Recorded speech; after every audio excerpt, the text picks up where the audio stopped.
श्रीमती रेखा बाहेती, श्रीमती बबीता जी गौड़। आप यहीं हैं? यहीं हैं तीनों बैठे? ठीक, अच्छा।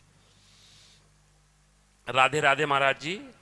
महाराज जी, जो भगवान का नाम नहीं लेते फिर भी अच्छे से रहते हैं, और जो भगवान का नाम लेते हैं परेशानी में रहते हैं, क्या फर्क है? कौन बोला? ये तीनों मतलब। हाँ, ऐसा देखा भी जाता है। क्या होता है कि जैसे कोई प्रभु का नाम जप नहीं कर रहा और बड़ा लौकिक पदार्थों से भरा पूरा देखा जाता है, सुखी देखा जाता है, तो उसमें हमारे भागवतिक विधान में एक सिस्टम है। जो भगवत मार्ग से विमुख आचरण, पापाचरण, अधर्माचरण करता है और आपको सुखी नजर आ रहा हो, तो उसके बहुत थोड़े पुण्य हैं। उनको भुगाने के लिए पहले हमारे संविधान, भागवतिक संविधान में उसके पुण्य नष्ट कर, क्योंकि जब उसे दुख मिलेगा तो पुण्य उसका सहयोग कर देगा, इसलिए पहले उसके सहयोगी का नाश किया जाता है। उसका सहयोगी जो सुकृत है उसको दे दिया गया। अब वो पापाचरण में और उन्मत्त हो गया।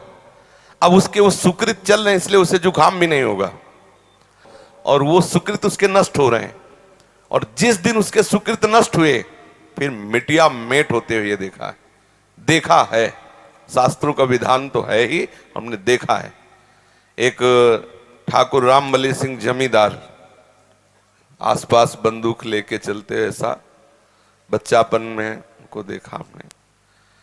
वो ऐसे मतलब अपने गर्भ में रहते थे कि किसी को कुछ नहीं मानते थे। एक गरीब ब्राह्मण था जिसकी उन्होंने संपत्ति का अपहरण किया, तो वो गया और हाथ जोड़ा कि लंबरदार, गांव में ठाकुर जमींदार को ऐसे प्यार भाषा में बोले, लंबरदार आप तो राजा हो, आप तो ठाकुर हो, आप तो जमींदार हो, गरीब ब्राह्मण हैं, उतने से ही परिवार चलता था, आप गालियां बके।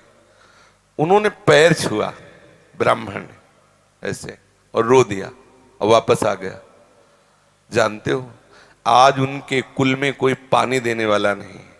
कुछ ही दिनों में बड़ा लड़का भयंकर कैंसर से बीमार हुआ, मर गया। दूसरा दिमाग खराब हो गया, तीसरे की टांग टूट गई, चौथा लेबरी करके उनको जो खवाने वाला था पीलिया हो गई।